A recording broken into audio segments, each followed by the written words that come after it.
Michael O'Brien, John Cutler. Craig Smith. if you please join me for the Pledge of Allegiance. I pledge allegiance to the flag of the United States of America and to the republic for which it stands, one nation, under God, indivisible, with liberty and justice for all. Okay, Chairman G is not here tonight. Teresa Golden is sitting in her place, so she's been officially seated. Okay, upcoming meeting dates are March 1st and March 15th. And I assume these notes up here do not apply to me. No, it's the Okay. 29th of Okay. March. Approval of the meeting minutes held January 5th. Do we have a quorum on that, or? Okay, January 5th, Lori, Jason, myself, John Cutler, Craig, Steve, and Teresa. Have you guys here. all had a chance to review them? Yes. Any issues or concerns? No. Could I have a motion? Motion to approve? Second. All those in favor? Aye. Motion carries. So, look at that, right up to date. We are.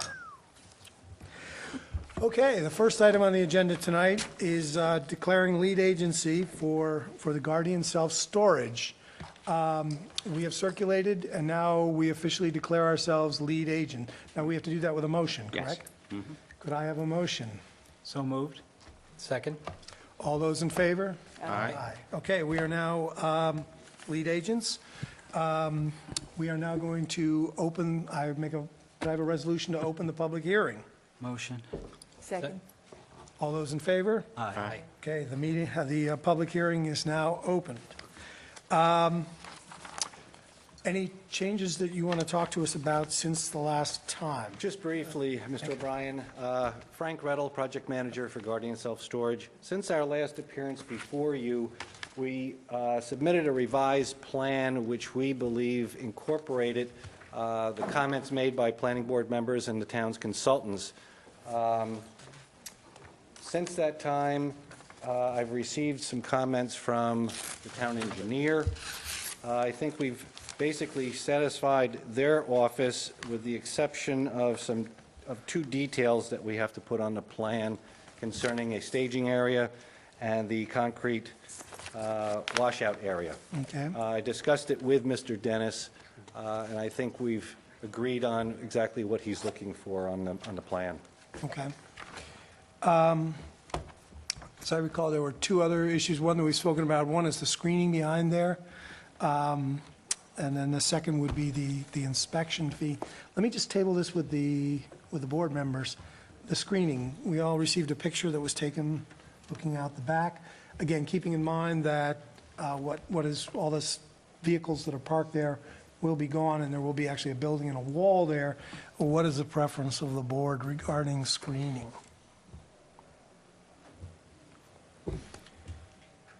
Don't we have to hear from the neighbors as to what they need? Actually, is there anyone here from the public who wants to talk public, about yeah. the screening? Apparently So, Okay. That was good, that was awkward. I might add, when we had the public hearing last month, the neighbors, none of the neighbors appeared to speak out against the application at all. As a matter of fact, we enjoy a very good relationship with the daycare center. So, Mike, what are you looking for in terms of screening? I'm looking to find out what the board is interested in.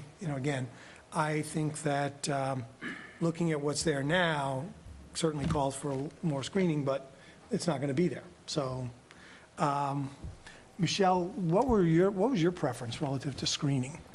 I think basically the last meeting, the applicant had said that there was some existing Right. trees. There was a site visit done to just look at the condition of those trees, and it was determined that perhaps it could be a little bit more robust, some of the screening.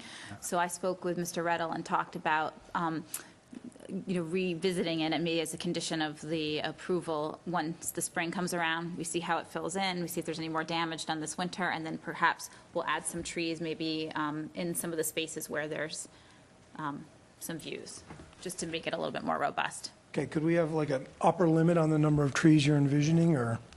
I mean, do we have the picture that we could see because it's a public hearing? Well, unfortunately, we're experiencing Not working? technical Yes. Oh, difficulties. okay. Got it. This is a picture taken in the last snowfall. Yeah. But, Can't see the so daycare center. upper limit of that number of matters to me. trees. I don't know. I can't tell you without actually going out there and counting the spaces. Okay. Are we talking 2, 3? It's probably more like 5 or 6. We're going to try to fill them in, like where there's actual spaces, we'd probably try to put the tree slightly behind the existing, just to fill in some of the areas that are more open. Honestly, when I looked at it, that was my concern, would be to try to create a wall and then, but between the thing. I guess how committed are you to additional trees? Because if I remember right, the buildings and things were more earth tones and things, so I think it would really blend right in. Right. I remember there being discussions on the trees being fairly grown, 20 feet tall and things like that. So if they're not really needed, I'd just soon not put the applicant to the expense, but Well, right now you have, have essentially a buffer that people can see through. So it's up to you on to whether or not you think that there needs to be additional landscaping. My recommendation would be I always like to see landscaping on a site. I think it makes it look nicer, but if it's up to you.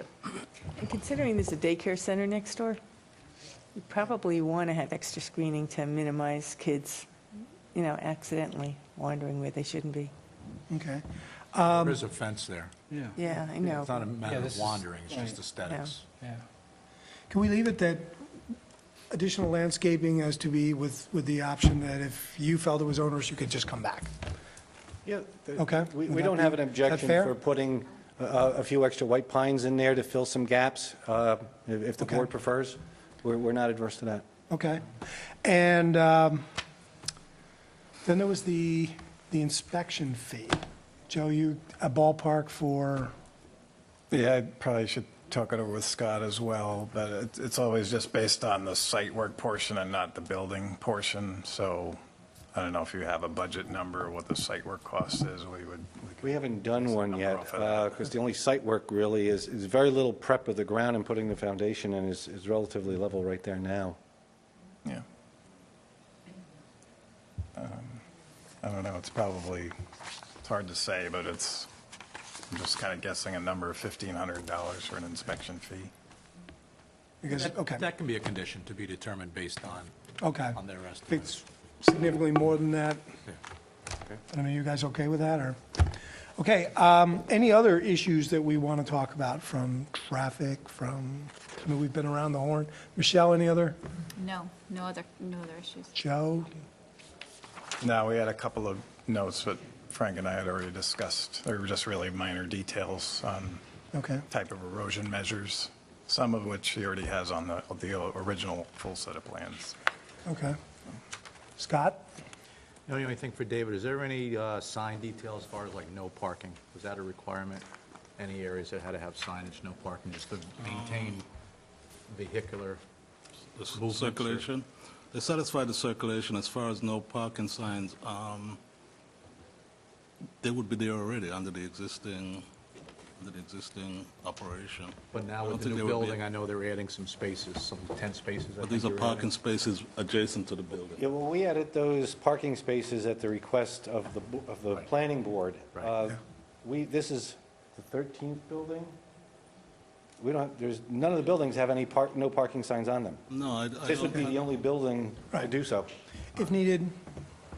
Anything else, or? No, or maybe it could be striped. I'm just saying, I don't recall the Well, circulation typically, if movement. you've assigned parking spaces, I imagine the ones They're gonna be adjacent to the lined. building, they're going to be lined as parking spaces. Right. So I don't see the requirement of no parking. Okay. Tom, anything? Okay. Do I have a motion to close the public hearing? So moved. Second? All those in favor? Aye. Now, we do have a draft resolution. Without it, if there's, and no objections, I would ask somebody offer the resolution, and we can send you folks on your way. Awesome. We'd love to. Okay? But you'll miss us. You will miss us. Yes, who wants to offer the resolution? I'll do it. I have no problem. Resolution of final amended site plan approval. Guardian Self-Storage amended site plan. The name of the applicant is Guardian Self-Storage East LLC. The location is 929 Route 376, Wappingers Falls, New York. Grid number 6358-02-692561. Resolution offered by Planning Board John Cutler, whereas the applicant has applied for amended site plan approval to add a 15,600 square foot temperature-controlled self-storage building where a 4,200 square foot building was approved but not built on February 15th, 2000. And whereas the action is considered to be an unlisted action under seeker, for which a coordinated review was undertaken, whereas the Planning Board held a public hearing on January 5th, 2016, adjourned to February 16th, 2016, and adopted a neg deck on, do we have a date for that, or? do we February have one? 15, 2000. Say that again? February 15, 2000. February 15th, 2000. Whereas the applicant has now submitted a final site plan and further finds that the application meets the town requirements for final site plan approval, subject to the conditions set forth below. The applicant shall install a landscape buffer to be approved by the town planner in order to shield the proposed building from the adjacent neighbors. Now therefore be it resolved that the planning board hereby issues final site plan approval for the above project as represented on a map entitled Amended Site Plan for Guardian Self-Storage, prepared by Maury Architects PC, dated July 7, 2015, and revised through January 15th of 2016. Be it further resolved that this approval is subject to the following conditions, which must be completed before the plan is signed by the planning board chair. The modification, number one, the modification set forth in the town engineer letter of February 11, 2016, the town planner's letter of December 17, 2015, and the traffic consultant's letter of November 17, 2015. Number two, an inspection fee for the town's review of the proposed improvements will be based on an engineer's estimate as approved by the town engineer. Are there any others? Do we have any more? 3, additional landscaping in the back of the property may be required as to be determined by the town engineer. I thought we had that. We already said that already. Covered it. We already That was said said in that the already. front. I think that was one of the first ones. It's that one of the said- first So things that's I sufficient. said. Okay, boom. No ifs, ands, or buts, okay. Okay, there you go. Lastly, the neg deck that we have adopted. We're relying on the original one because there's been no change to There's no the change, site. right. Okay. So, I mean- okay. Minimal change. We don't need to allude to that in any way. Okay. Then, no, I believe that's it. Okay. you- Be it Tom? further resolved that within 5 business days of the adoption of this resolution, the chair or other duly authorized members of the planning board shall cause a copy of this resolution to be filed with the town clerk and a copy sent to the applicant owner. Okay, do I have a second? Second? Steve? Okay. The votes are as follows. Mike I vote Wolverine. aye. Mr. Cutler? Aye. Craig? Aye. Steve? Aye. Teresa? Aye. Your motion carries. Beautiful. Thank you very much, everyone, and thanks for your Thank you. patience. Last time we were here, Chairman G asked us to bring another architectural board in. We're filing with your Forgot board. about that. Oh, okay. And that's, Shall I leave that with Pam? yes. Yeah.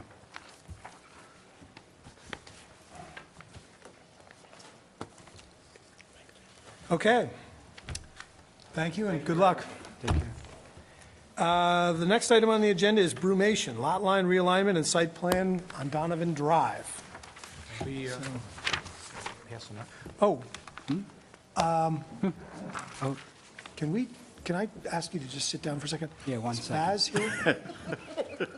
Just one, Just hold on. just hold on, just 1 second. Foster Road has asked for approval of a 3x5 cement platform that's going to go in the front out by Route 82, a far thing. It will be used only in emergencies where power is lost and just to keep the blood, any blood reserves that are there, or blood tests.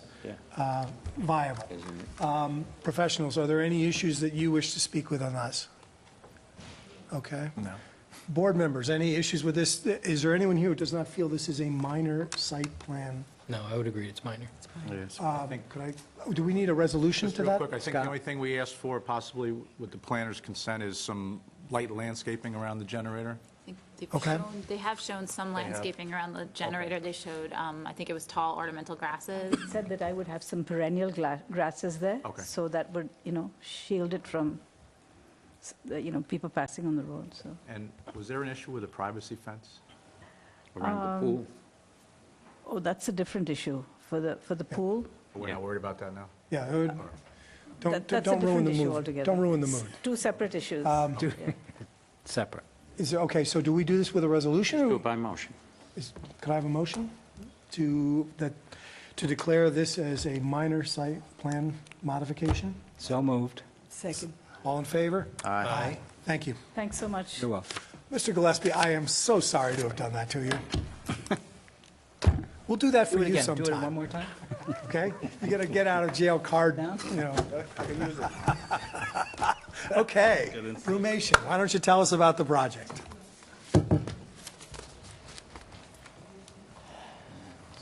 I understand that overhead projector is out of service, so Yes. Yeah, of we'll go with what we got here.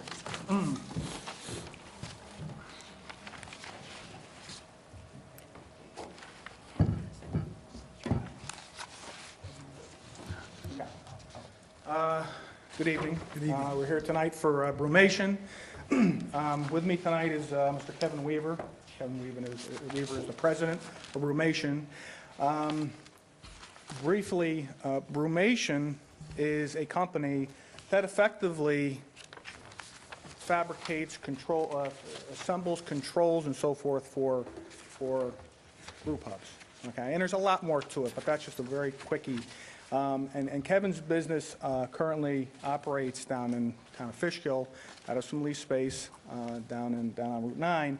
And at this point, relative to his business, it's getting bigger. You've seen the explosion of brew pubs, not only in the localized area, but throughout the country, beyond the country.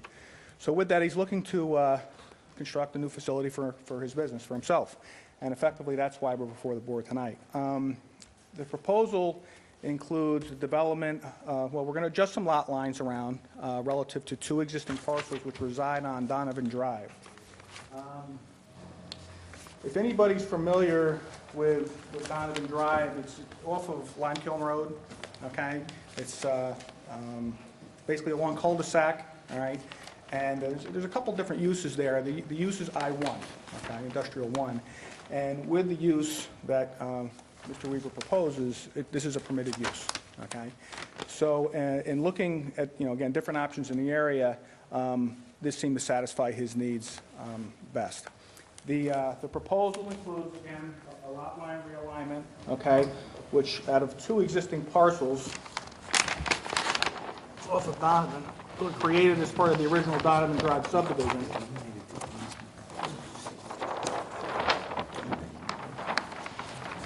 Try and stick by the mic here. Here's Donovan Drive, and we have two existing parcels, exists here and here. Now, the idea is to realign, we have two lots now, the proposal has two lots after. This would be, this 1.6 acre parcel would be the new parcel that would be owned by Mr. Weaver. And largely too is because the owner would like to retain as much of the property as they can.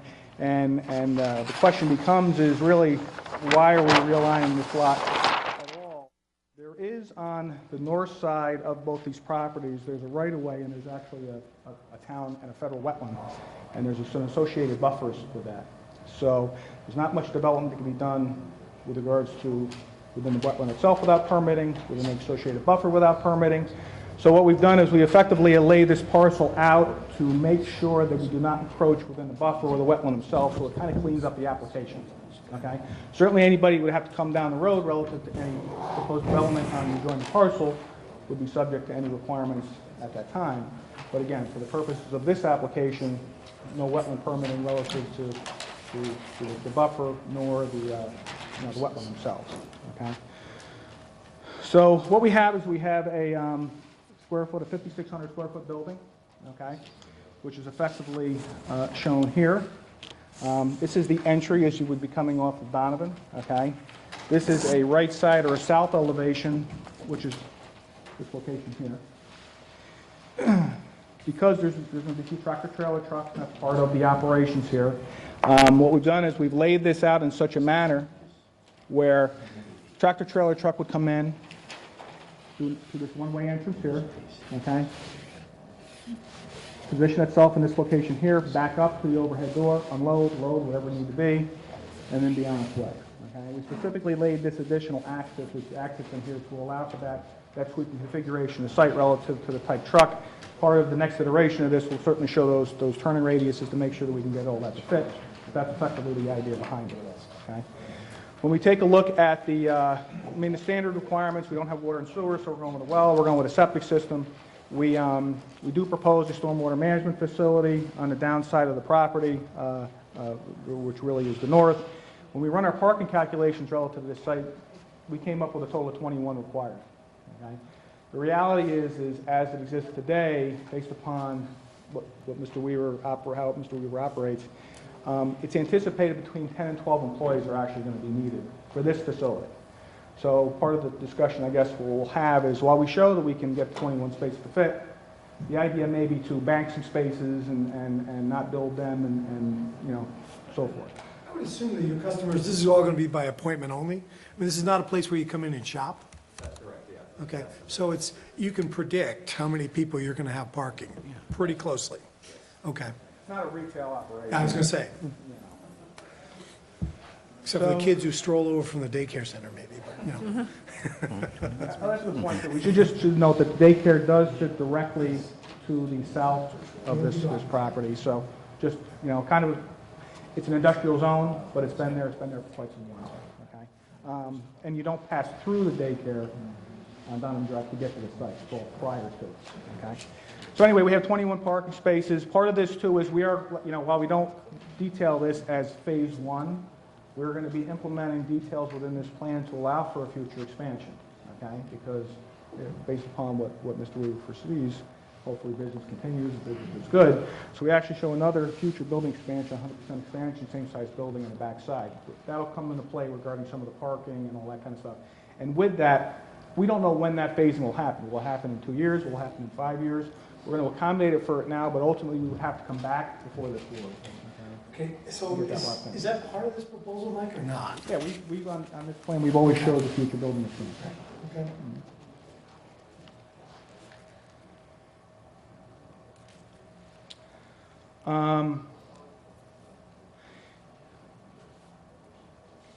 I guess one point, while we do show our stormwater management and we've got to prepare our SWIP, we fall under the threshold relative to that.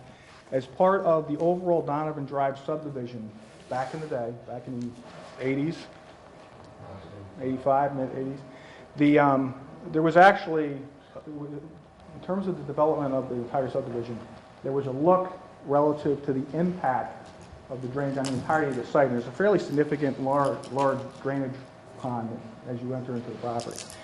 We've done some initial looking around relative to the minutes and so forth, and some of the idea, we haven't given you a full SWIP as part of this because part of it is there may be storage capacity within that facility to be able to handle some of this. The regulations certainly have changed, but that's some of the things that, I'm going to be talking to Joe about, maybe some things on the file up there. But, we're certainly aware that we have to do that, and that's all part of this overall plan. So I think that's a pretty good, quick synopsis of what the proposal is. From a traffic impact standpoint, we don't think this is a major traffic generator based upon the proposed use, but it seems to be a good fit for the site, and that's the proposal. I just had one question. Look, the future access drive, what is going to be, can you talk to, like, what that's ultimately going to lead to, or? Future access drive. Are we talking about this? Yeah, the thing that's labeled future access drive. Oh, that one.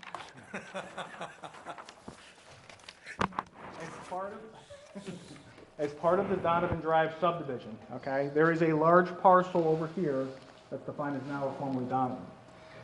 as part of, again, this subdivision, this right-of-way was formed to allow for, it appears, for future access in case that future Donovan parcel ever gets developed. Now, this is Donovan, this is solely Donovan. The owners of the parcels here, 1 and 2, are a combination of Mr. Donovan as well as some other partners, okay? But the ownership of the back is exclusively. As part of this proposal, we show this 60-foot right-of-way on here, which, based upon everything that we've looked at, is actually not owned by the town, and we'll be providing certain information to that, because that question came up earlier. It's not an approved road, it's just a, let's go for sake, it's a paper road. So at such point that that road needs to get developed, or that access needs to get developed, then there's going to have to be certain information provided to make sure that can be done. But as part of this application, It's not a new right-of-way or any of that? nothing It's new. existing? It exists, Okay. it's going to stay, and these lot lines that we're adjusting do not come into play relative to any of the lot lines related to that right-of-way. That right-of-way is actually combined ownership of the Donovans as well as Fishkill Holdings, which is the owner of this property. Okay. Okay, why don't we just poll the professionals, and then I'll seek opinions from the board members. David, you want to? I do have a couple of questions. How many truck trips do you anticipate a day, roughly, I mean, based on the business, I'll say on a typical week, 4 to 6 for the whole week. for the whole week? And these are tractor trailers? Typically, yeah, tractor trailers, and that's outside of normal FedEx. Yeah, okay. As Mr. Gillespie mentioned, we'll be looking for turning radii in keeping with the truck traffic. Also, the entrance, the one-way entrance, is that just for trucks, or is that going to be, an entrance for everybody, employees also? I would imagine it would be for everybody, yeah, but it would be a one-way going up. Okay, so that would be signed accordingly. Yes. Microphone so we can get on record. If I might, why the two-way, and again, I'm pretty sure you have a good reason, why is the two-way driveway at the south end then? David, could you come up to the microphone, please? Actually, Kevin, rather, could you come up to the microphone, please, just so we can record what you're saying? If you have a one-way entrance for everybody, why do you need a two-way at the south? I think primarily we weren't certainly going to restrict this turning lane from regular everyday vehicles in terms of employees and so forth. But the idea was that in order to be able to gain access to here, we would need that for the purposes of the tractor trailer. So the question then becomes, but at the end of the day, I think primarily that was put there as a two-way to allow for just standard, car traffic to come in and out of. I mean, that's if it's an issue in terms of maybe potentially limiting this to one way out, we can certainly take a look at it. I don't think it matters one way or the other, Which direction is the smaller one? In. That's in? Yeah. Yeah, it would be in. At this time, I can't see why we would want to preclude the two-way, but, it's just, I'm just asking, Yeah, I think the idea was is if we didn't have the kind of tractor-trailer truck traffic, this would probably go away altogether. Right. And then we would add this. So it was always proposed as two-way, as the primary access entrance. We talk about signage and so forth, likely it would be down in here. It will be signed. Yeah, well, I guess when I say signage, in terms of, in terms of the company signage and so forth, that's probably where we would have it, because again, it's a two-way access. It would be probably more of our main entry point down at this location here, and this would be more restricted to tractor trailers. But And that will be signed as one way in. yeah, absolutely. I'm pretty sure the town planner would have questions on the parking, but the expansion, the building expansion, is it proposed that the 22 parking spaces would serve the expansion also, or is there going to be additional parking? There would probably be additional parking. Back as far as traffic coming, back to that issue, site distance measurements, would like to see those on the plan. We can give you those as a straight shot there. so Yeah, that you have an issue. yeah. The future access, I'm assuming, the future access to Donovan property, that will not provide access to this site. This will be separate and apart. Correct. Okay. Okay, Just to further that, if I could. As far as unloading the tractor trailers, where do you, and I know you must have something in your mind, I'm looking at where the overhead door is. How do you see, where do you see the trucks parking? Or maybe you could just show that to make sure it's not going to conflict with movement throughout the site. I don't think you can just pull them straight in and stop in front of the building based on where your overhead door is. I think, and I know it's a little tough to see, but I think the idea is to come in, pull around, and then back up, and it would be tight. The overhead door is located in this Right. location here, so it would be, So are they going to wind, I'm just asking, are they going to wind up blocking access then to the wider driveway? I think based upon, and we'll lay that on there relative. So if it's like a 60 or 70, a long tractor trailer Right. coming in. Well, you got to figure that we have a 24-foot width here, have a 20 and a 20, so we Right. have almost 60-something feet. If you take it right out to the end of the spot, which still allows this access way if people want to come out to kind of make their way in and out. So, but we can provide that. demonstrate that, yeah. Yeah, we can provide that graphically, so it's not a conflict of trying to get them out. Yeah, the idea is for the truck to go right up to the building. Unload it from there. Well, yeah, okay. You're just going to use pallet jacks type of things, or you're going to have a forklift?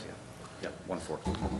How big are your assembled pieces typically? I mean, Typically, what we're shipping out is usually on a 48 by 40 pallet, so nothing very large. like a console? Yeah, it's the control panels, and then it would be a pallet with different pumps on it or components in that. So the typical skid is, like I say, 48 long by 40 inches wide. No tanks? You're not, No, the tanks are a whole different company that we work with. Okay. Michelle? Just with regards to parking, I agree that, that the parking can probably be land banked.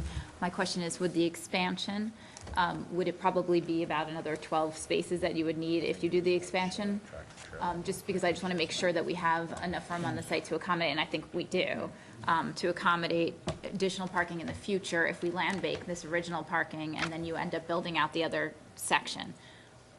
Yeah, it wouldn't require more than, I guess, the original amount times 2, right? So. Okay. I think that circulation's important along with where that truck's going to be parked for unloading before you start eliminating parking spaces. Gillespie, you'll plot it and demonstrate it adequately. Then you can look at everything in its entirety and decide whether or not you can, I agree. maybe you might have a conflict here, I don't know.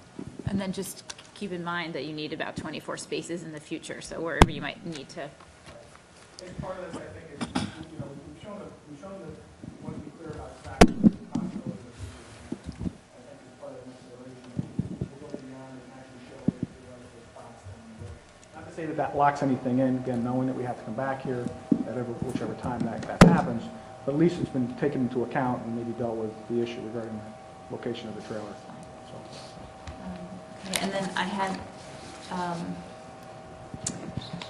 just if there's any, I know that this is preliminary, but if there's any signs going to be proposed, you just need to indicate the location of where the sign's going to go, if there's going to be any signage, and any proposed landscaping. And then also lighting, once you've determined, if you're going to try to light the facility or the parking lot. So those just need to be, and the details just need to be shown on the plan when you have them. Yeah, no, all those details are pretty standard, so we'll get them to you. And then I just thought that because of the daycare use, the planning board may want to consider some landscaping between this use and the daycare use. Right. Okay. And then the other issues that you are on, of course, on the environmental mapper, it shows up with rare plants and animals, so you just have to send your letter to NHP and close that loop. And then the ARB approval will be required, so at the point that the planning board determines this is ready to go to ARB for their Okay. review. Send I'll it. check that one off. Can you officially consider yourself sent to the ARB? Thank you. Okay. Michelle, is that it? That was it. Joe? Thank you. Yeah, I think Mike already touched on the stormwater, and also, like he also said, the regs have changed since the mid-'80s when this site was first developed. There's more emphasis on water quality and runoff reduction, and plus, if you're going to have another expansion of the building, you'd probably want to factor that amount of impervious into your design now, and have it there so it's ready.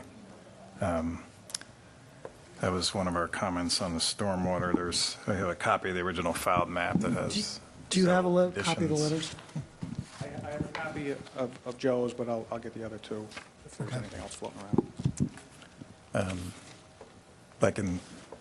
I have the original filed map that has, maybe you've seen it already, but it shows the drainage easement and along with the future road right away. And there's some other notes there that might be of interest when you're putting this project together. Okay. And on the, I know there's notes that talk about, a little bit about the wetland. The site doesn't seem to have any floodplains. There may be steep slopes in the back. And the way you've carved out this piece, it kind of eliminates those other features, but because this is part of a lot line change, I think you should characterize what is on the site, even though you're developing the one parcel.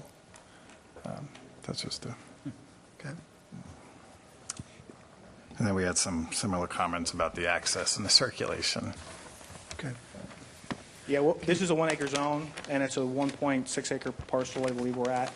And the back parcel is significantly larger than that, so we'll provide the numbers, but we don't fall into conflict in terms of trying to meet those requirements. Okay, before I hit Scott and Tom, I'm sorry, Joe, is that it? Yes. Okay. Let me just poll the board members. I mean, comments, questions? How many employees are you envisioning?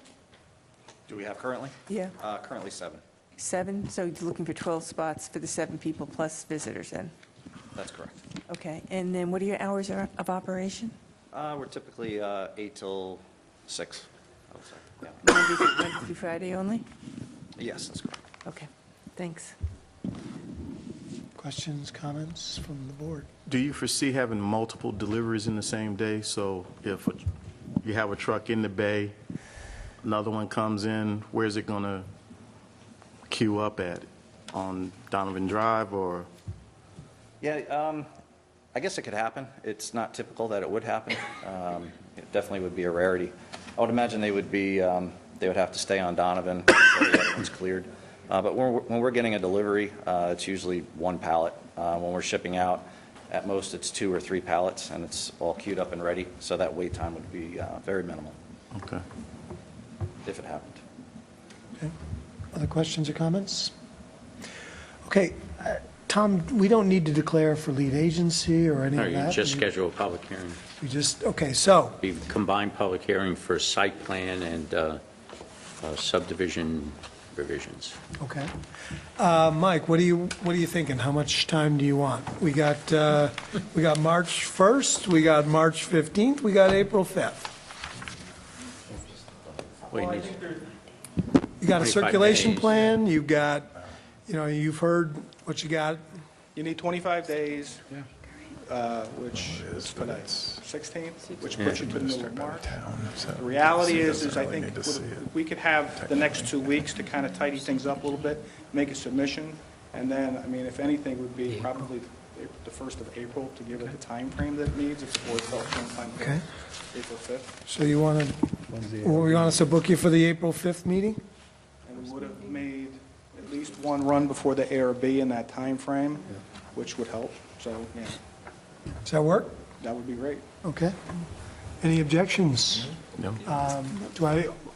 I don't need a motion to put them on the. Yeah, you make a motion to Okay. schedule a public Motion hearing. to schedule a public What about hearing. I've Scott? forgotten, wait, hey, I'm new forget it. here. I'm new here. What about Scott? Mike, what about Scott? Scott, Oh, comments? Scott, you were kind of nodding like, No, did I misinterpret your? just food for thought in the future, because Donovan Drive was recently paved. Maybe a note or something that if you move forward with the project, that the construction equipment should not be unloaded on the road without proper protection of the paved surface. That's all.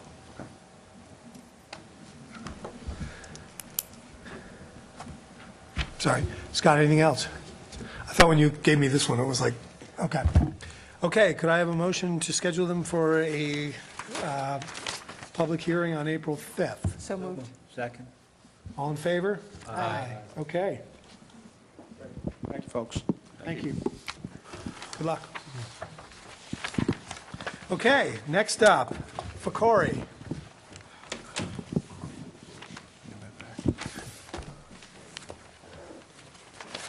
Good evening, ladies and gentlemen, members of the board. Jamie Greenwald on behalf of the applicant, Ford Hi, Jamie. Properties.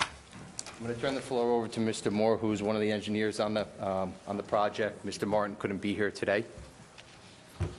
Hi, Christian Moore with KC Engineering. I'm here for the project. And this is the Pecori subdivision, two-lot subdivision situated on Kensington Road. Total parcel area is over 4 acres. We're going to be subdividing into 2 lots. Okay, we need you to, You need it. Total parcel area, just over 4 acres. We'll be splitting the lots 2.1 acres and 2.1 acres respectively. Both lots are going to be served by individual wells and septic systems.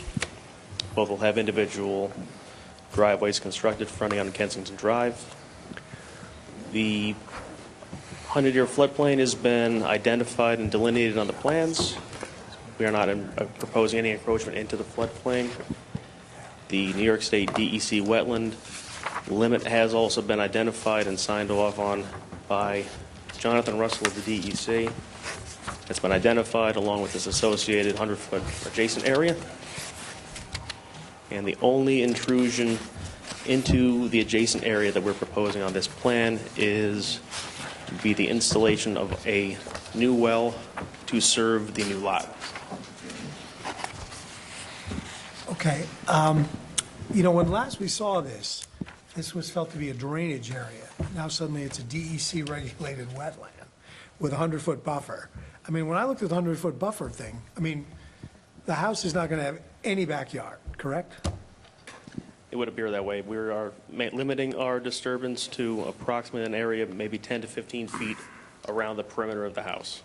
Can you even fit that much? I mean, I was over at the site yesterday and just kind of eyeballed it with where the, again, the current driveway in the next lot really makes it a very good point of reference. So you can sit there and, I mean, is it 15 feet in the back? I mean, it looks more like 5 or 6. You mean between the back of the house and the limit of the wetland? And the 100-foot buffer. 100-foot buffer? Hold on 1 second, please. That scale.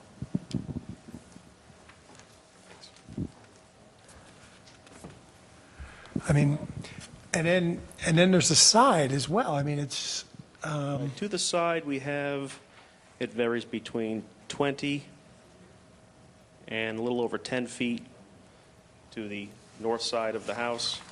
And along the back line, we have about 17, upwards of 25 feet behind the house. okay. So I'm sorry, I keep interrupting you. Why don't you finish, and then we'll poll the professionals and go from there. Sorry. That was pretty much That's it? Pretty much done, Michelle? Michelle? Last time I saw this, as you stated, it was shown as a drainage area, and then the DC came out and I guess just took jurisdiction over some of the wetland areas. So what they're showing is a 100-foot adjacent area, which pretty much comes to within about 20 feet on average around the house. And I don't really think that the lot is very usable because of the fact that essentially anything they have to do in their side or rear yard would ultimately be a regulated activity.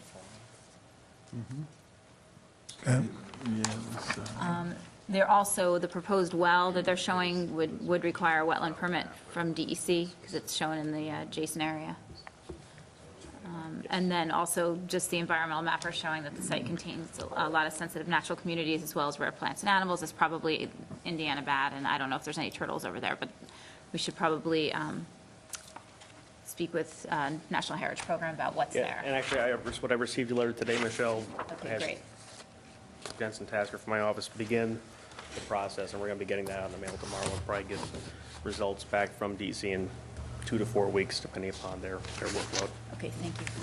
And also with respect to the proposed well, that's already been submitted to the Department of Health, right? Yes.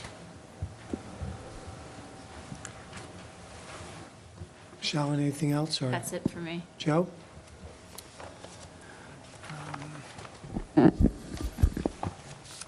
Yeah, this project did undergo some changes since the last time. One of them was the driveway was flipped from what's like the north side of the proposed house to the south side, and it kind of lines it up with the other driveway. I believe that was in an effort to try to get further from the wetland and the buffer area. But as far as my comments go, I thought they did address a few items. The 100-year floodplain, they submitted an application with the town to develop within the 100-year floodplain. They cleared up some of the calculation related to the buildable areas. And their total amount of disturbance is roughly 3/4 of an acre, which makes it not needing a full SWIP, but more of a basic erosion sediment control plan. They did add some details for erosion and sediment control, which is what they would do on this project. We're asking for a couple of other minor details, like stockpile areas and staging areas.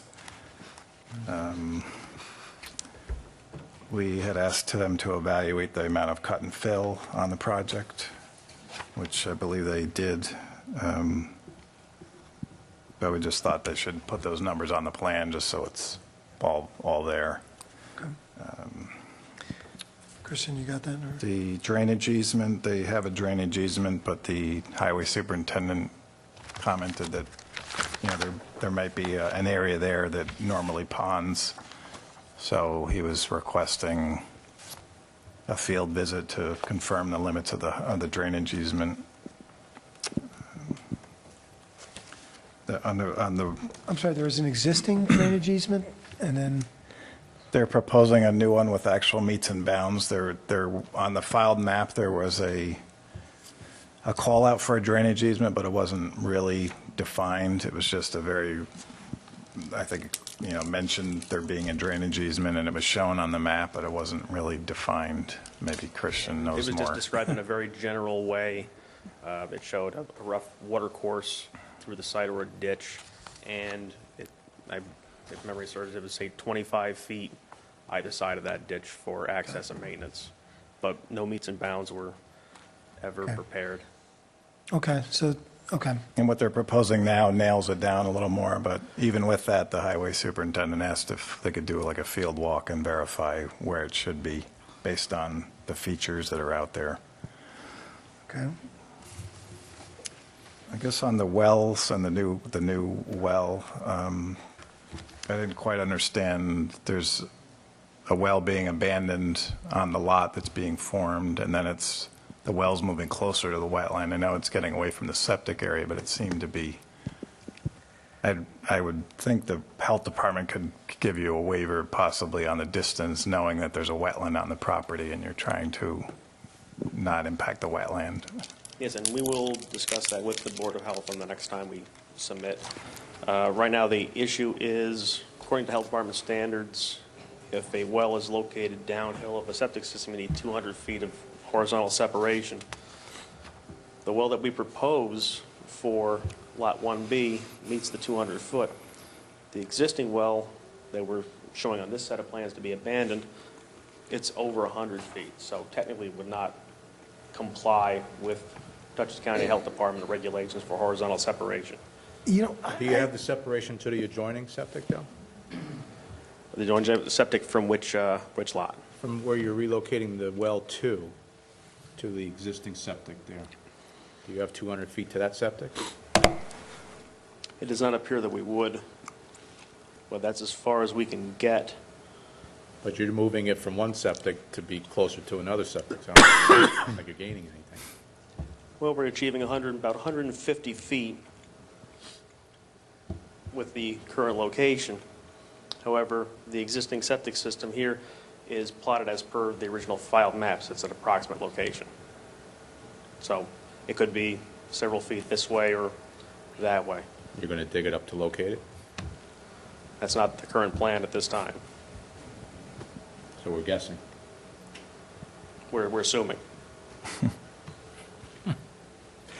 You know, when I was over at the site yesterday, in that vicinity, I can't tell whether it's a ditch or a stream, but it's where you were putting your finger. I mean, that's running water, kind of up over a little bit, up in there, there is a stream, right? Well, this is the ditch line, Okay. and it takes, flow from the roadside drainage structures and pipes it through and feeds a wetland, so there's obviously flow in there during certain times of year to keep the wetland saturated. Okay. Okay. Joe, you're finished. Scott, any other comments you want to? Well, just something for the board to consider. I know the zoning board oftentimes gets applications for sheds and pools, and sometimes the owners, claim a hardship that they can't meet setbacks because of the constraints on the property. So looking at this piece, there's obviously going to be constraints created if we approve this. And then if it goes that way, maybe we need to have restrictions right on this plan to say you can't get a variance for a shed or just something to consider. Oh, absolutely. Otherwise, I see this going before the We zoning board would condition someday that. for You understand that going in, right? variances. I mean, there's a reason why this lot has sat empty where everything around it was developed, right? Now admittedly, where that house goes, I mean, I eyeballed it, it's not that much closer than the average distance between the houses surrounding it, or at least it didn't seem that way. But this is not going to be your average backyard and landscaping, right? Based upon the setbacks and the requirements, yes. Scott, I'm sorry, any, That's it. okay, Tom? Okay. Board members, comments? I think my biggest concern is what that backyard's going to look like and what kind of, shall we say, wildlife might be visiting, considering that the wetlands are right there. You're going to end up with snakes, you're going to end up with what? Simply because the wetland is so close to the house. So I don't know. And between that and the well, but I guess that's the Board of Health to figure that one out. The DEC still has to permit that well. Yeah. See if they will. I mean, you realize you got some major strikes here, right? So at this point, I mean, we can, you've got the drainage easement to work on, the well permit, the endangered species review, the 100-year floodplain permit, cut and fill, understanding the conditions, there'd be no sheds, no pools. And I think to Teresa's point, kind of an understanding what the landscaping and yard plan would look like would be beneficial at this point. I mean, do you think we're being unreasonable here, or? What's the take on the restrictions?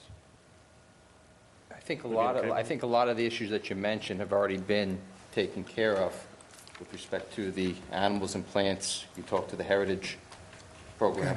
They're going to get something back to them in 2 to 4 weeks. Oh, okay. That should resolve that issue. I guess we'll have to go take a look at the back, but I really think the house will be fine there. Okay. I've walked the property plenty of times, and I don't think there are going to be any issues. Okay. Okay, when do you want to come back? Well, I think the issues that are before us here, I think they can be taken care of in relatively short order. The only issue that is out of our control is getting response from National Heritage Program. Now, they say they can get a response back to us in 2 to 4 weeks. Is it going to be 2 weeks? Is it going to be 4 weeks? I'm not sure when the next planning board agenda would be available for us to resubmit by. Okay, we have March 1st, March 15th, and April 5th right in front of us. I mean, there's the full, what? You adjourn to a date uncertain, they have to re-advertise. So it's at least 25 days out. Okay, you're right. I For forgot the 25. reopening, for the second, I guess, the part 2 of the public hearing that was Right. adjourned back in October. Okay. I think we should do the April 5th date. Well, I just wanted to add, being that they potentially going to need a waiver from the health department for the well, I would think that should be nailed down maybe before they come back. Okay. Otherwise, it's potentially a non-starter. Exactly. Yes. Right. Should be getting something back. Yeah, see where the final location is on the well and things. Okay, we can adjourn you to a date uncertain, and then you can, when that works out, you can get on, and then you can just contact Pam and be scheduled, or is that, No, you have to set the date. we have to set the time? Okay, well, we're meeting the next few times, and if you keep us posted, I mean, Or just set it out 60 days and give him ample time to try to get an answer from the health department. Health Department, okay? My understanding that has already been submitted, we're expecting an answer relatively soon. Maybe if we could just put on for that April 5th date, is a date certain? I think everything should be wrapped up by then. Okay. Okay. Could I have a motion to schedule? So moved. Second? All in favor? Aye. Okay, we'll see you on April 5th. Thank you, I appreciate it.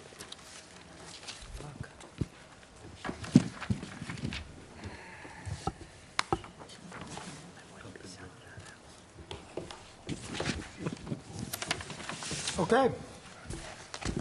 Next up, Stuart Scott. Stuart Scott.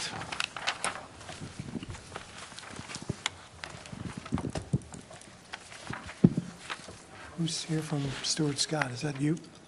Okay.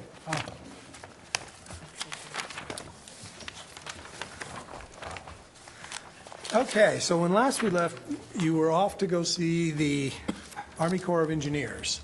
They did not like the proposal of, so could you walk us through exactly what you're planning on doing? And I don't mean that to sound, I just kind of, Yes, you do. I read what they, no, I don't.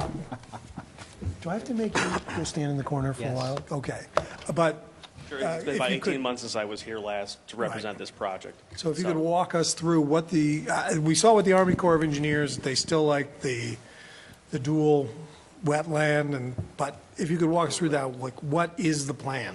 What are we looking at? Would you like me to start with the discussion of the wetlands first? Is the board familiar enough with the overall proposal that I can kind of skip ahead and just go right to the wetlands, which I think is the...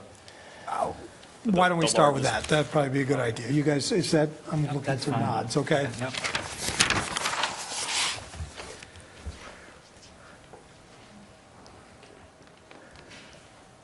Currently on the site, there are 4 wetlands that are identified and their positions signed off on by the Army Corps of Engineers. They total just over an acre in size. The town of East Fishkill has also exerted their own jurisdiction using their own wetland laws because it exceeds that 1 acre size. However, when we were in earlier discussions with how to mitigate the proposed changes to the wetlands, the board had a certain idea to take the area in this wetland, wetland A, which was under the previous proposal to be completely removed, relocated to the southwest corner of the property to be made part of wetland identified down here as C. Right. One of the concepts we were asked to explore was to combine the enlarged wetland C with wetland B over here. It crosses over an existing drainage pipe that runs through the property that was installed sometime in the early 90s when this project was originally approved and built. However, because the 2 wetlands sit at just slightly different elevations, the Army Corps had reservations as to whether or not connecting them together would cause one wetland to drain into the other because of the difference in elevation. And they were concerned with, well, if you're going to connect the upper wetland to the lower wetland, is that going to hinder the performance of the one sitting higher? And in the end, through several back and forth iterations, by taking the portion of A, or actually the entirety of wetland A, a portion of wetland C, which is just to the east lobe, summing those areas and creating a mitigation area where the net sum before and after construction is going to be the same. So there's no decrease net in wetland area. And that is ultimately what the Army Corps approved. Okay. Okay, so okay. Questions or comments from the board? Okay. Was there anything else that you wanted to share with us before we poll the? Well, the layout we have of the lots is still the same. We're still showing individual wells and septics for every lot. The positions of the houses, driveways, those have not really changed. Our crux in just getting this project, attempting to move forward on it, was really getting the Army Corps to sign off on this wetland mitigation plan. Now, one of the things I did notice in the Army Corps is they were talking about 5 years of wetland supervision. Who's going to take that on? Is that going to be passed on to the homeowners, or is there going to be some kind of oversight board that's going to still control and maintain portions of this and report on that per the I believe request? it would be the owner's responsibility to take care of that portion for the 5-year duration.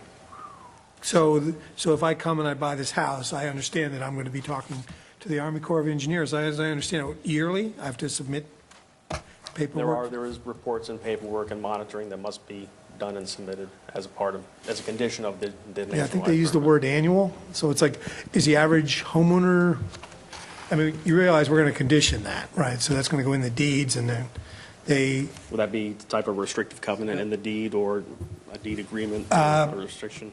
I haven't really thought that far ahead, but it is one of these things that, my own little way of looking at this, I was thinking, okay, as I read that, I thought, okay, who's going to take that on? I mean, that's not something I would welcome as a homeowner, but we'll go there. The driveways still cross, we still have driveways, as I recall, that cross the easements? That's correct. The driveways for lot 5A and 5B cross the easement. One is located here, just west of an existing catch basin. And the driveway for 5B crosses just west of this existing catch basin, then connects to the roadway. So, Joe, can you talk to that point, and also the fill when we come to? Sure. In fact, why don't we start with you, and you can kind of. Yeah, the project's been around a little while, and they went and got their Army Corps permit.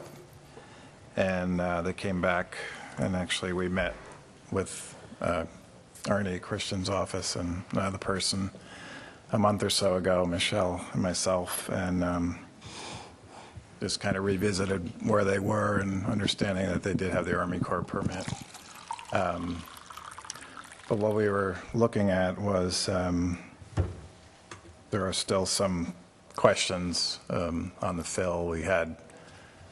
They gave us some numbers in a response letter the last time around, but we were asking that they include that information on the plans. Ultimately, it doesn't seem like there's going to be a problem with that because it did occur over a number of years, and some of the fill took place within areas they show to be future septic areas. But I'm not actually the final word when it comes to that. But it also affects, the total limit of disturbance, and this project's very close to being at 5 acres of disturbance for the amount of lots that they have because of the larger septic systems and some of the wetland work that they have to do. And if it winds up that it is at or above the 5 acres, they're possibly going to need to do more in the way of stormwater controls and have a more aggressive SWIP. So we were asking for some clarification on the total area disturbance. And we also mentioned the 2 driveways across the drainage easement, that those should be, the pipes that run in that area now would need to be inspected.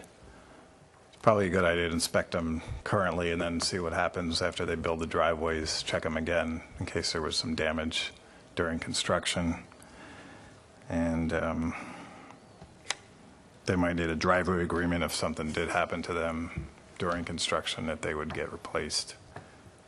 And also look at the capacity of the pipe system now that they're adding more impervious to the area, looking at the amount of flow that goes through the pipes currently, and that it would be sufficient for at least a 25-year storm event, possibly a 100-year storm event, depending on what might happen if the area did flood during some larger storms. So we have a number of stormwater comments for them to address, and Excuse me, Joe? Yeah. Christian, do you have a copy of the letter? Okay, thank you. I just had a quick question. Scott, didn't you, I'm just trying to remember back, didn't you want them to check the integrity of those pipes? Yeah, that's more or less what Joe's alluding to. All right. Yeah. Okay, that's what I want to make sure you get. Sorry, Joe. yeah, no, that was, and they've modified the plan some to try to avoid going over top of the easement with the wetland, the created wetland. So part of that comment, if this is the plan that ultimately gets approved, that section of pipe they're trying to avoid basically, and it's now we're talking about the two driveway crossings. But the, there's some comments about the,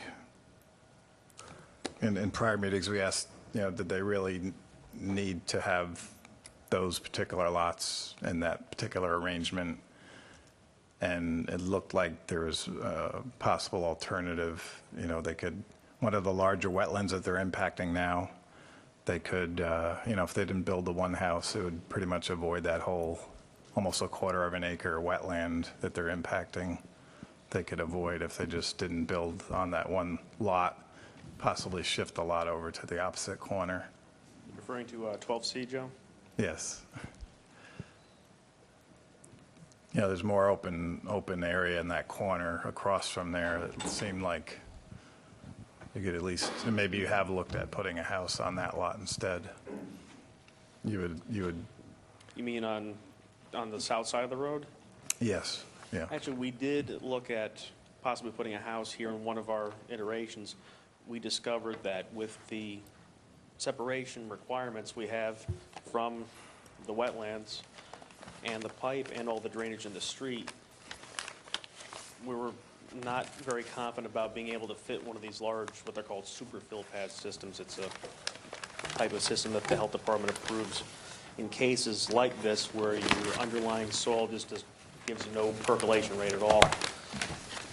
We just didn't have a lot of confidence in being able to fit an entire one of these septic systems in the area that was made available to us, and still be able to fit in a house and a driveway to serve the lot. So we did look at a house in this location. Could we get a look at that, please? I'm not sure it ever left the draft stage, but if I can try to pull something up from our old files, I can try to help out.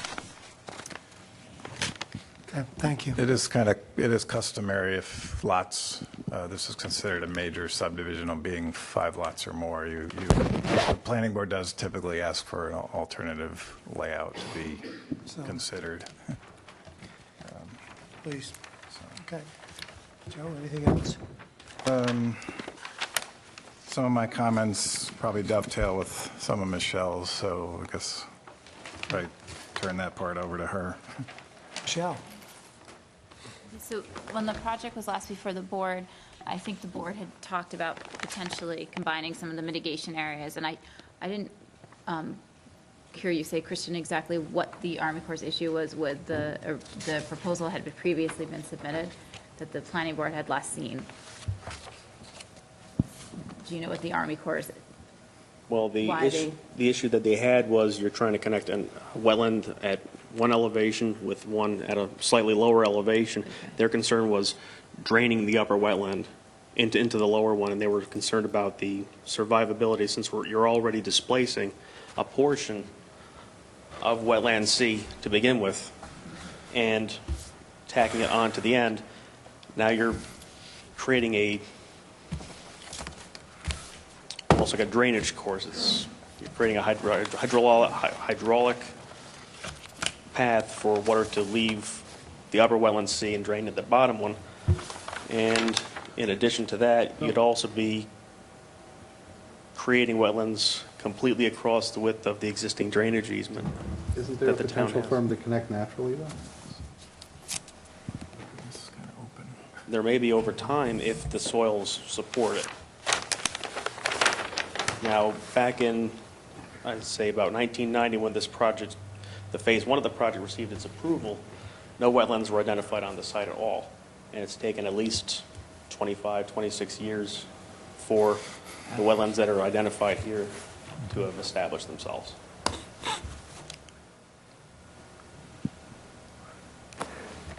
Okay. Michelle? So I just wanted the board to understand why we got to where we are currently. So the mitigation now that they've proposed has been approved and permitted by the Army Corps at this point. However, there are still wetland impacts related to the project. And some of the house lots have, like, for instance, Lot 12D has a wetland completely within its parcel. And lot 5B, is it 5B? Is going to be responsible for making sure that the mitigation area is maintained. And there are, I included some of the actual requirements from the Army Corps permit in my letter, but not all of them. Right. So I do have a copy of that if anybody wants to see it. It's quite onerous, as I recall. I mean, it's... Well, yes, it is. And then the other issue is that, it's always been the position of the wetland scientists from AKRF that, and basically that this parcel was essentially modified so that it could accommodate the lots by adding the fill. And because the soil's really poor, so they actually had to build up the lots over time and create mounds out there in order to allow the septic to even work on the site. So having said that, I think there are some existing natural constraints on the site that have created the issues that there are with subdividing it, and that's why it was not subdivided initially. And I'm just pointing that out.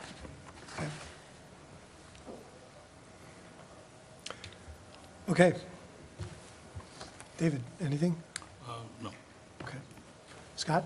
Just a quick question. Do you know, is this subdivision gas or not?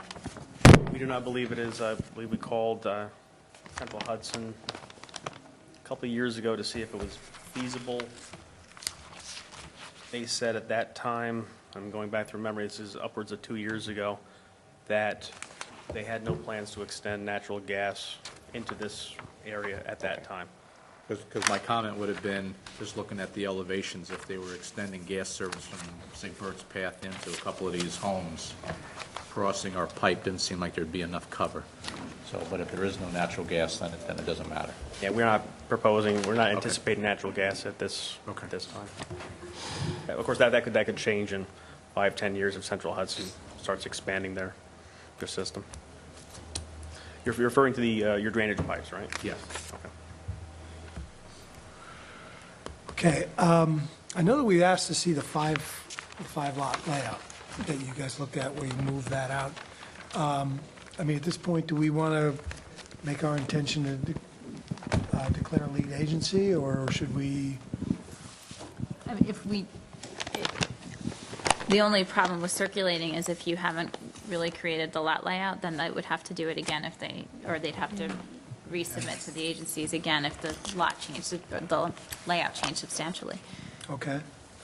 Okay, what else?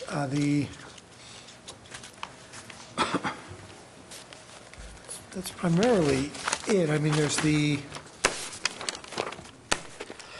monitoring plan would be appreciated, in terms of understanding what Army Corps total area of disturbance, I understand, is nailed down. I mean, at this point, the next step would be you guys come back with the alternative layout, and then we proceed from there, or is that?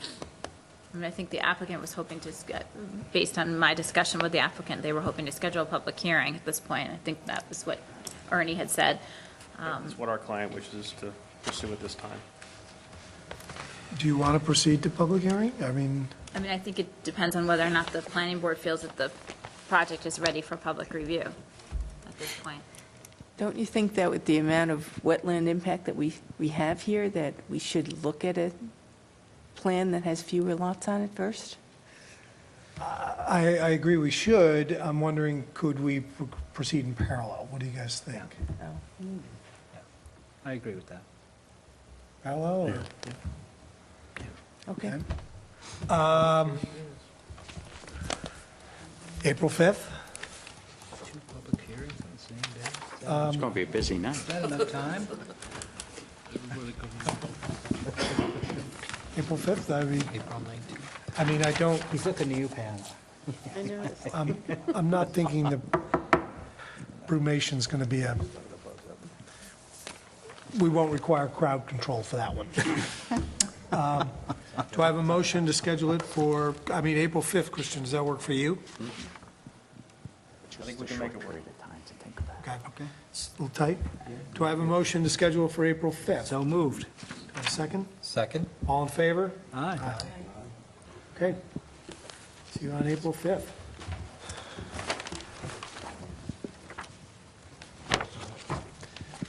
Okay. Thank you. Montage. While we're waiting for montage, why don't we just keep moving? We have the bond reduction, Hunter's Ridge, reclamation bond release. You guys have all got the paperwork for that? We're taking care of a couple of cleaning items here. Any issues from the board members? No. All those, do I have a motion to reduce release the reclamation bond? So moved. Second? You're recommending the release on it. Recommending the release of it. Thank you. All in favor, say aye. Aye. Okay, motion carries. Okay, see, we were able to knock one off while we were waiting for you guys to come in. Thank you. Okay. Thank you. I appreciate that. Pardon? That was Hunter's Ridge. Yeah. See, I saw, you didn't go out in the hallway, and you have been rewarded for that.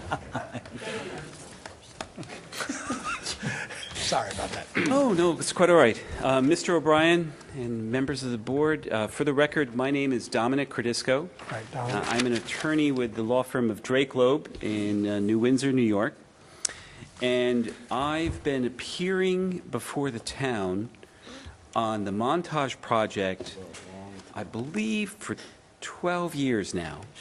And I, at that time, was perhaps considered a young man. And I, at that time, this project was originally proposed to be an active senior community. And I am much closer now to actually be able to qualify to live in that type of community than I ever would have thought that I was. And I am here with the rest of our team.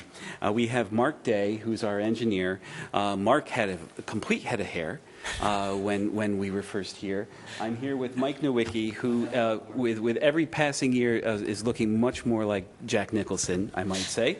I'm here with Jeff Schechtel from Charbel, who's a newer face for us, but I'm here also with Mark Canuli, who's our Senior Vice President of Development with Charbel, and when we first started, he had not yet shaven. So take a look at him now. We have been working diligently. All of this is to bring a little bit of humor, if I may, to a long process, because we understand that we've been working with the town for a significant amount of time, and some of you are newer, and some of you were here during all or a portion of that process. And so we're here to answer any questions that you may have. Procedurally, where we stand is that we had both an EIS on the original project, which was, like I said, the senior project, and we had public hearings on that, and then the town board decided that it did not want to move forward with a zone change, which was their discretion and their right to do at that time. And so then we submitted, at this board's request, a supplemental environmental impact statement to evaluate a project that didn't require a zoning amendment from the town board. and we've had public hearings on that project as well. I also believe that we had public hearing on the cluster, for lack of a better term, cluster subdivision plat, and that the But public... that one didn't close, though, as I recall. It didn't, and would have to be reopened in the future when the board deems it ready to be reopened. So certainly no issue there. But we have submitted a proposed final supplemental environmental impact statement, and this is actually the third draft of it. And so we understand we received some comments today, both from your engineer and from your planner, so thank you for those. And we're happy to provide some clarifications. We think that we are there or nearly there in terms of the things that you've been looking for in the final supplemental environmental impact statement.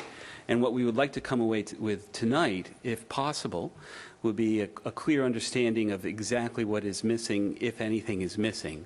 And I think that it might be helpful to provide the board with an update regarding, with the project. And so, Towards that end, I've asked our professionals to actually have copies of their comments ready so that we all kind of leave with a collective exchange and working list.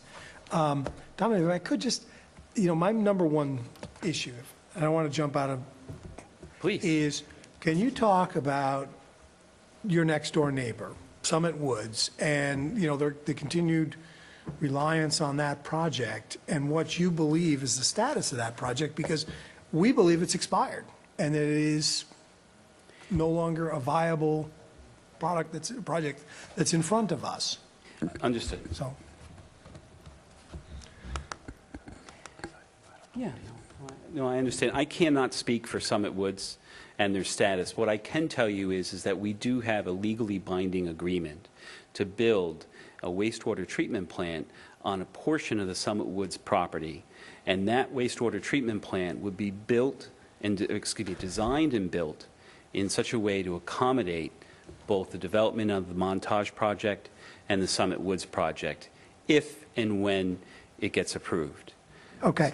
And if I just may finish thought on that, like that approach for one plant to serve both projects was a result of indications from the board as well as from the DEC that wanted to see that combined approach. So it took us a while to get there because it was a negotiation between two private entities to do that. But what we have is the right to build on that property. And the way the agreement reads is that whoever moves forward first builds the facility. Okay, So- and that's true of, there was wastewater, water, and alternate access. That's correct. Okay. Correct. By the way, I'm kind of upset that I can't see Mark Day's face, but that's He's- fine. I'll assume he's grimacing on the other side of that ball. He's hiding. But, no, that's fine, Mark, that's fine. But, so you have an agreement that says you get access to the property. What other dependencies do you have on them in any shape or form? I mean, was there any financial arrangement or that, or? Perhaps, if I could, not to interrupt you, Counsel. but, No, please. This has been very convoluted and complicated, as Dominic said. We all were a lot younger, and it actually started before 12 years. So that I think, though, one thing we have to get a mindset is normally when we're reviewing a project, we're doing the CEQA work at the same time as the public hearings and the work on the preliminary layout and changes are being made, because that gets you to a point where if there's an issue you see in your CEQA review, it's addressed in the subdivision layout or some such like that. So I think we have to get that back in mind, that a lot of these very fine details would come out in that process and be resolved. They have submitted verification to us in writing, as Dominic said, about the location of the sewer. If it's approved and they have to have that sewer plant, then they have to enforce their agreement and have the method to do that. That wouldn't change from many other things. But the issue I think you have to focus on tonight is this draft document, which has now been submitted. It's up to you to determine if you feel it's complete. Now, what complete means for SEQA is not everything is addressed and answered. It means that it contains sufficient information to allow you to make an informed decision to go on, because it's responded to many of the issues raised at the other public hearings on the draft. And then once that document would be accepted, then the schedule would have to be set up with respect to public hearings, the continuation of the subdivision public hearing. Okay. And again, I'm really asking here about the viability based on the fact that references there. Okay, so that you have the ability to unilaterally proceed, and that is what you're saying. That's correct. You can, the fact that you're not relying them on for any financial contributions or the rest of that, you are free and clear to go ahead with those things, both the emergency access or the alternate access and the water plants. That's correct. Okay. That was my number one question. At this point, before we ask the board members, why don't we go down through the professionals and again? Maybe they should update the board on where they. Okay, we could do that too. I mean, we'll bring Mark Day out of hiding, Okay. and so he can walk through the plan for you. Thank you. We're all trying to help you, Mr. Chairman. I appreciate that. As you know, requested. and I need a great deal of help. Oh, very little. Get no respect. Happy New Year. Right now, as you know, we've submitted the documents, got comments. As far as the project, we have not changed anything. I could bring some of the board members up to date as to what we're proposing. It really hasn't changed in the years we've been proposing it. It's a cluster layout. Originally, we had proposed a sewage treatment. We had proposed a wastewater treatment plant here. One of the issues that had come up early in the review was to regionalize both water and sewer. It was both a request by the board as well as by the DEC, as a matter of fact. So what we had done is basically put the two projects together to work out the agreements. Not a subject to tonight, but Dan Garan is very much alive. He calls me once a month, twice a month. He is bringing this back. This is coming back. Charbel speaks to Dan frequently enough because they do have the agreements. We are proposing the proposed sewage treatment plant originally for the Summit Woods was over here off of Collar Bark, was going to be accessed off Collar Bark. We met with the DEC there a few years ago to select what we want to say the most optimum output was either here or here. I know the board had a concern about it up here.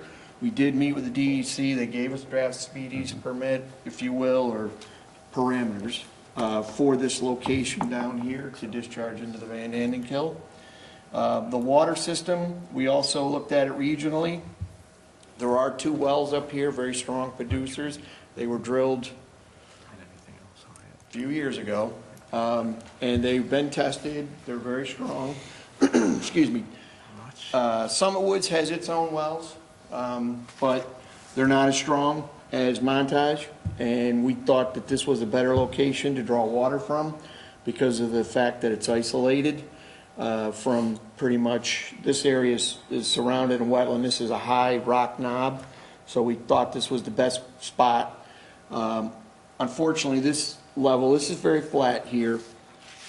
We did work out our best location for water tank. Our tank was going to be on top of this hill over here, which gives us enough to feed both sites with gravity, so we don't have to provide, it'll be a fire flow system, be fire rated. So we were proposing the tank here. We would be pumping from here to serve this site. We would not be utilizing the wells on this project. And generally, that's it. Okay. Mark, When you said no other changes, just, once upon a time, there was the discussion of a commercial portion in the front. That's gone. That's gone. So that's gone. That was part of, if you remember, the original senior housing project. Okay. And your target number is still 122? 122, correct. Okay. I'm trying to think what else.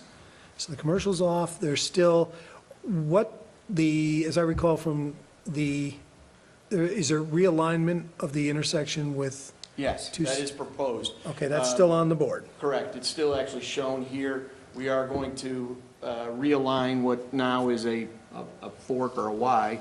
We're going to realign that into a T intersection. The agreements are still in place with the landowners to be able to make that improvement. Okay. Questions from the board? Guys, just chime in. So Mark, where's the emergency access? Or is it going to be only emergency access? Yeah, or- this emergency access will actually follow the original right-of-way for the Summit Woods project. So years ago, when you guys had seen these plans, we had actually, we have our DOT permit application still in play, and this will be the emergency access. So we're not proposing any further disturbance to the Summit Woods site. It's actually in the right-of-way that was originally proposed when we did the Summit Woods project. That emergency access is getting built as part of this project, right? It won't be built to town road, it'll just be basically emergency road. We'll probably rough grade it, but in waiting for Dan to move forward when and if. You say rough grade, right? Yeah, what is rough grade? I mean, it's emergency Yeah, I mean, access. that's something we can work out in the end. Be able to move on it. I've always had a problem with one way into this Yeah. and two bridges. Mr. Chairman, if I may? Please. I just, again, Board, thank you for allowing us to come up and discuss the project, run through where we are, where we believe we are today. We appreciate the professionals' comments. We got those today. We had some time to absorb what that was saying. I just want to go on record and say what I think is happening. I want to make sure we're clear with where we're going next. Again, as Dominic said, Mark Canoli with Charbel Development. We've been involved in the project for about 12 years now. And as Mr. Wood knows, we do have a developer's agreement with the adjacent property owner. In there are very clear ways that we can obtain easements, property if we need outright ownership, construction access ability, the ability to build an emergency road to a standard that the town will accept, that a fire truck can handle, things that the town are going to want. So I understand Mr. Bryant's comment, but I want you to also understand something you said earlier. Some of these details, as Mr. Wood said earlier, are things that you will see in greater detail when we get back to a subdivision prelim and final phase. We will show you what the road will look like, but it's the impacts of what will that road have. Those are the things we're supposed to be talking about during this part of the process. Those are the things that we believe we've successfully presented. We've gone back. This will be the third time. There are some minor details that I think the professionals need from us. I think we could provide those easily within a month. It's not a lot of work, but I just don't want to get bogged down into the details. I'd rather give better updates to the board as to what this project means, where it is. There are new faces here that haven't seen it, and not get bogged down on those details. And I think those are the things that I want to make sure that Satisfied that's. before you said a word, honestly. I mean, I asked, and I took you guys at your word that it's not an encumbrance, so. Let me ask a question, though, while you're up. The 100-year flood is being can you walk us through what's going on with that? We're in the process. We're using AE Knapp, Alton Knapp's firm, to restudy the area. He's done this for us in several other towns. The most recent letter of map revision that we had successfully approved was in the town of Beekman. From what I understand, the last thing we did, and I put it, we do have an update in our document. We submitted back to FEMA The next step, I believe, is that the town, once FEMA accepts the study, it's basically, black and white, you prove where the floodplain is. There's a public hearing held within the town for public comment. I mean, is that the process? And then at that point, the town could either, I don't know if they can't accept it, they could have comments, we would resolve those issues, and then we now have a new floodplain. The floodplain is basically within the same limits, if not less, than what had been shown prior to us designing the project. We don't have lots that are within the floodplain. The floodplain pretty much mirrors the wetlands, and that's the darker green areas you see on So that plan. it's not going to appreciably change the layout? It's not. Okay, thank you. Questions, comments? Why don't we poll the professionals? I mean, start, David? In the interest of time, I'm not going to rehash the issue about the adjacent property and stuff like that. I think the primary thing here is access, both the emergency access or secondary access and also the main access. The proposal as it stands now is to realign 216 with a traffic signal. The reason why I ask We have is our that- traffic engine here tonight. Mr. Collins is here to speak about traffic. We've presented that there is an unsafe intersection that was identified early on. Right. We agreed as part of the project, as a mitigating factor, was to realign 216 to a better geometry. The signal will, and the warrants, I believe, will still be something that the DOT has final say on. We have the right to realign the property, the 216 intersection, based on additional agreements we have with the property owner. But when it comes down to an actual signal, from what I understand, and Mr. Collins is here tonight to discuss it further, that's really a DOT issue, whether they I'm very familiar with the process with the DOT.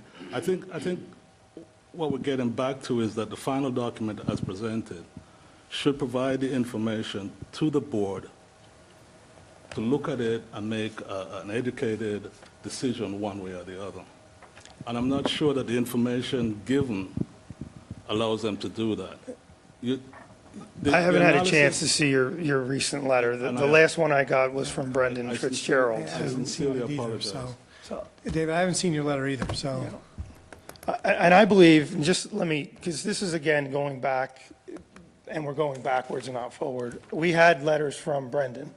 We had questions about the intersection, the warrants. We were asked to provide additional traffic information, point out where the traffic studies were. I included those in this document. So I don't know what additional information you might be looking for, but I'm sure, given, a month of time to review it and discuss, we can provide anything you I need. understand, and I apologize for you not getting my comments before, but I have... No problem. I have been in discussion with Brandon. We work, Oh, I understand. This is the first I'm hearing of another letter, so. I have maybe two issues, or two points I'd like to raise. I'd like to hear The first one is the, Yes, I did. can you tell, what is the status of the DOT application now, as it stands now? Well, let me ask that our professional stand up and give you his opinion of where it stands. From where I sit, we've submitted to DOT. We've provided the traffic studies that they requested. Right. They're reviewing the same information and waiting for the town to finalize the FEIS, get to a point of a finding statement, and then we continue down the road with them with regard to designing an actual intersection improvement, providing the geometry that they need, and then at that point, we determine whether or not a signal is warranted. Today, at the very beginning of the development, it's not, the last time I read the traffic study. I don't believe that there was a warrant for it, but as background traffic grows, the adjacent property contributes, our property fully develops, there may be at some point the need for a signal. In that case, you sometimes put in place performance guarantees or other mechanisms that when at that time or by a certain CO in the development, it gets looked at. And if the signal is necessary, then no more COs are issued. So, Again, but I'm not trying to be confrontational at all. I'm trying to make sure that I'm clear what we have to address in this document, we walk away with tonight, so that when we come back before the board, we can get to that point. Okay. And David, I apologize. I guess we did get this letter last week, and my email, I missed it, so apologies. Okay, but so there's that list. Anything else you want to bring up tonight? I'm not sure that, I want to make sure, I'm not looking for, or I don't think the board is looking for details at this time. But, it's clear that if we're going to go through DOT, requesting a signal as is proposed, right, that there should be some definitive statement within the document that says this is where we're going and why we're going there. There are two alternatives presented, two analyses presented. The realignment of 216 and another access which is offset from 216. It would be advantageous to the developer or the applicant to present a pros and cons analysis so that at least the board can look at it and say, well, which way are we going?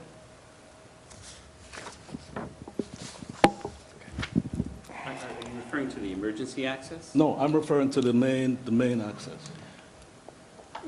When this project was scoped, this is way before your time, way before part of the board here, a long time ago, it was scoped, and there were certain things we were asked to look at. One was the alignment issue, okay? The other was to provide traffic studies, which we've done several times as the old project and the new project. It's been updated. All along that process, we've been in contact with DOT, and there has yet to be an indication that we need a signal on day one. But we're looking at it as a mitigation measure. When you're talking about an impact, and I believe in an environmental impact scenario in SECRA, we're showing the town and the town board and the planning board that there are measures available to the developer and to the town so that the impacts are mitigated through either one alternative is just the realignment, or two, even further, a realignment with a signal. So having both of those identified as mitigation measures, from where I stand, and I have our traffic engineer here and our attorney, we've shown the board that we can mitigate those issues through two scenarios, two alternatives. Until I have a finding statement and I can go back and design that intersection, I can't take it any further. Okay. We control the land that the alignment would be constructed on, and we control the property that we're. So as we go I don't want forward, to belabor it, but the as we point go I'm forward, making it's is clear that your realignment to 216 without the signal is not a mitigation. I mean, I don't know what you're saying. I mean, we're talking I don't know about where you can. what I thought I heard you say was you would prefer to have the signal as well. If And that is the someone desired identified state. during the scoping process, and I'm hoping Mr. Collins will I get understand. up here, It's that not- that was an unsafe intersection. We all agree. We've been, I've actually had the opportunity to go down the farm road. And I understand it's not in your purview to make the DOT do it, but that is your preference that we're all We're going. offering it as a this solution. project That's goes what I'm trying to forward, we are all going to present. be pursuing a light there, correct? We're offering that as the ultimate solution to a traffic problem Okay. that doesn't really exist yet, but could if we all develop and, we contribute to that intersection. Thank you. For the record, John, John Collins, Mazer Consulting. In response to Dave, the preference we have is to align the intersection. We control the property. We would construct the left turn lanes on the state highway. And if the DOT tells us we can put the signal in from day one, we will. In fact, well, my suggestion is that we post with the town a bond for the installation of the signal whenever it's required. The other item that's listed in the document was an alternative that was asked by the town's consultant, traffic consultant. What happens if DOT didn't approve the alignment of the intersection? What if they didn't? We said, we went through the analysis, okay, we left the intersection where it is. We had what is called an offset intersection, which is not our preference, but we wanted to be forthright to show that this is the state that would exist if DOT did not go along with it. We have not submitted a permit application to DOT. We can't because we're only in the secret process and DOT doesn't even entertain the permit application right now. So that's the status, but our preference is the alignment. We secured the land on the other side that did not come as part of this property, although the owners were the same. And we've always committed to align that intersection with the future, with the design to accommodate the traffic signal. And then we would do, once the project is open, we would do I am anticipating a study that would show a warrant then, and then ultimately signalization. Okay. And all the conduits and everything else we put in during the construction. All right, Dave, I think you've made your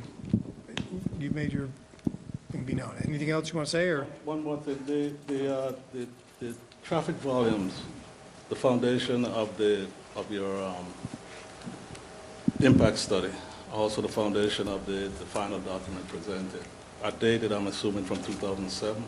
They are all, yes. It would be, we would request that there be at least a verification, given the time period that has transpired, a verification that those traffic volumes are in fact relevant at this time. What I would propose is that the project moves forward, when the project moves forward, we will do a count at that particular time and submit that information as part of our application to the DOT for update. We'll do the update when we get ready to submit that permit to DOT. This way they'll have the most recent data. They'll have all the volumes that are there today, when projections of ours, et cetera. So it'll be current at that particular time. I suppose my problem is if I do a count now in 2016 and 2018 or 17 comes for when we actually go in to do the construction, I want to make sure we're at the most current. But I have no problem stipulating that as part of the And to application. Dominic's point earlier, you realize these vehicles are now motorized, right? We've been at this proposal. Well, Never mind. I had. You guys, are we good on this point? Okay. Michelle. Thank you. My comments are basically just around receiving the proper, just the proper documentation to show the impacts for the two things that I think you guys have heard me talk about before. One of them is just the sewer treatment plant, and I tried to be a little bit more specific about what I wanted. Hopefully it was clearer. Just that I understand that you guys have quantified the sewage flows from the two projects, and I understand that you can design to accommodate that. But the question I have is that you refer back to the Summit Woods DEIS and say that that particular sewage flow has been, the impacts of that have been addressed, but it hasn't, because it didn't address the impacts of the two projects at that site and the discharge at that site.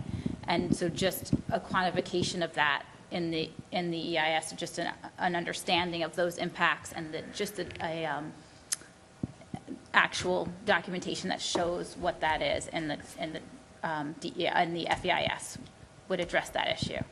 And then, do you want to say something? No, of course I do, but I'm not going to. No, I'm just kidding. Because I'm getting the, Dominic's telling me not saying. I'm getting a lot of that too. We should talk. We understand that comment, Michelle, and at the meeting, we talked about this. We had a meeting back in April of this year, prior to our resubmission, with staff, I think it was, Lori was there from the planning board.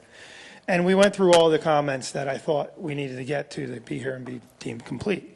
One of the issues was the cumulative impacts of combining two wastewater treatment plants. Well, in one breath, there's a cumulative impact. In another, it's a mitigation measure, because the DEC doesn't want to have two discharge points. No, but wait, hold on. So what I did, and then what I asked at that meeting was, am I not supposed to rely on the fact that there was a DEIS, that it analyzed the impacts of a location of its regional treatment plant? The additional flow is what we're really talking about. And the impacts of that on the stream, our ecologists, biologists are here, is a matter of just additional flow in a Class C stream. It's not going to provide any flooding. That- So and it may be is that the really case. what we're talking about? Yes, that Okay. may be the case, but you have to put it in the document. You Well, have to- I think it's there. have to I just quantify don't that in think the you document. saw the number, but I understand what you're saying. That's all it is, and it's not, no, I saw the number. We but you have the just flow you have numbers to in there, say- so- You have to state What what do I that have? actual flow does at the discharge point. And currently in the Summit Woods DEIS, it states what their flow, which was roughly half of what the two combined would be. So you're adding this increment, and there is no discussion in any document what that does to the discharge, at the discharge point. So that's what I'm looking for. And I don't think it's a complicated. It's not at all. And in fact, I it's think just we've not- said it a few times that when we combine the flows, it was 100,000 for one project, 100 for another. It's now 200. They're not the exact figures. But You tell me. we what the- talk you tell about me what gallons the per day. number We is, talk but you about don't effluent. Quantify Okay. what the impact is at the Okay. discharge. That's I very assume easy to there's do. A lot of these, if we could just ask you to. There's not many other maybe not comments, in and the- I agree. Maybe We not can- tonight, but just point out, again, you have David's list, and hopefully. I just need a leave here with copy whole of, list and a copy, so HVA's that we can address these and say, this is where we've addressed this. That's really not the biggest part of that comment. So go ahead. We can easily accommodate that. Okay, and so that's basically the level of detail that I'm looking for. And then also, the same thing with the emergency access. And I have a question based on what, I understand that in the perfect world that Summit Woods would be constructed and you would just be utilizing, going through their roadways. Now, you also say that if it's not constructed, you have the right to go ahead and obtain emergency access. But none of the impacts related to the construction of the emergency access, if Summit Woods is not constructed, have been quantified in the EIS either. So in other words, the road that would, and all the stuff that have to be removed has not been quantified in your EIS. And that also needs to be in the document. So, okay, so like a disturbance for clearing and grading, so many square Where feet, exactly et it's cetera. going to be. Okay, You have to. understood. Gotta move it Got it. You have to just, and that's all I'm saying, is that all the Absolutely things got it. that were done Got in it. Summit Woods, that you're relying on Summit Woods for, have to be Understood. moved into this document and addressed, so that it's part of the record. That's basically. We showed it what I'm graphically, saying. but we didn't quantify the area. Exactly, and you Okay, showed so me the I path, but it understand. needs to Right. be there. And then the only other major, the only other thing I wanted to just talk about was there's a letter, this DEC letter, and there's some changes to plans that were made, and it refers to August 6th, 2015 plans, which we've never seen. No, they're in here. They're in this document. I made copies and they're in here. Now, did we send you the submission, the first, Were they on the copies of the CD? submission are in here. Were they on the CD? That's what I'm. I think they are. Mike, your submission, back to, it's in here. Okay, there was a change to one of the exhibits. There was a typo on an exhibit. And it may But be- the corrected exhibits are in here. So there was a correspondence, somebody referenced it. But again, all of those back and forth, because we did agree at our meeting that all of those things would be in here. And you also say something about key meetings. There were no other key meetings. This is all email correspondence back and forth. Okay. So, but I understand the town's. We've asked, honestly, is to not get the binders and just get CDs. So Okay. understanding that going forward, if you guys could make sure everything gets put on the CDs, that would be huge, We do what we're told, right? So we'll give you CDs. please. No problem. I didn't see the plans, and I got a hard copy. I didn't see them either, so. And I got a hard copy, not a I CD. can so show you maybe where they it's are tonight if you want to see them, but they're in here. Okay. Okay. And then also just, so just that kind of correspondence, and it may be just from reading the correspondence and not exactly understanding what was submitted and all that kind of stuff. So maybe that once I understand that, Yeah. this All becomes right. clear. But it talks about other disturbances that haven't been, it says there's grading that's not shown on any of the plans, and that there's missing details on retaining walls. So all those kinds of things I need to understand to be able to give the planning board a full understanding of the That's impacts a very of the good project. point. Those Okay. other details are all related to, and your comment prior to getting down to where you are now says something about the DEC has concerns about issuing permits, about issuing final permits. They don't do that part until they see an FEIS and finding statement from the lead agency. We're not there yet, but they do want some additional details that will eventually be part of a permit package. They want details of the walls, details of the wing walls, and things that would be on our, as you all know, on our subdivision plans. We've quantified what impacts we have. We've done a lot of wetland and habitat studies. So some of these things, I want to agree to provide it for you, but again, they're not, for the DEC-related stuff, they're not town planning board That's most of EIS the reason I included this is- information that would get us a final or a finding statement. So What I'm trying to get at with this comment is that I can't tell the planning board that you have a viable system that there has no impacts as far as sewage treatment until I understand what those impacts are, and they're not quantified. So that's what I'm basically trying to explain here. the letter you're referring to from Jonathan Sturcho talks about a few things. Talks about wetland impacts, talks about a speedies permit, talks about all of our permits we need, all the articles, and Mike's here, and I'm not qualified to talk about that stuff. But again, there are items that we need to get an actual complete application to get permits. The impacts with regard to habitat, the conservation, habitat conservation measures that we have to, easements that we have to have in place, the conservation easements that Dominic prepared, they're all there. They're happy with that. But, I'm going to give you what I can in terms of some of these details, but some of them aren't really engineering details that we can provide yet. And we will just need to know, for instance, if you provide them with things and they ask you to make adjustments to certain things based on for whatever reason, we'll need to understand that to know if it changes any of the impacts. And so that's why we're asking to be sort of kept in the loop on that. The impacts will be grading, the impacts will be fill, the impacts will be things. Those are things that we've identified already and identified what we need in terms of the permit. But the DEC has not gone through the whole process yet, so it's possible, and I've seen them do this a number of times, that they may ask you to modify things, in which case you would have revisions to those impacts. Which would be conditions of an ultimate approval in the end, like we Unless always- they're doing it, because if she's asking for things here right now. They're indicating so there that's that what I'm there'll be saying. no I'm take just saying, permit, anything right? that comes out of these discussions that might have an impact right now, we need to be aware of. And I'm saying that we've been providing those details all along, we'll continue to do so. Okay. Well, maybe the responses is just to reference what you think is responsive to that. I had a series of emails, and maybe we haven't been able to have the time to read them all. I mean, I haven't had the time to read them all, but they're all in here. Okay. And it talks about things that they're missing and things that we've provided. As, Michelle, you provided a list of the points that you. Yeah, and Okay, yeah, so exactly. are we good on that? You guys? Okay. Yeah, So and you I got- don't you think got two Michelle's- lists.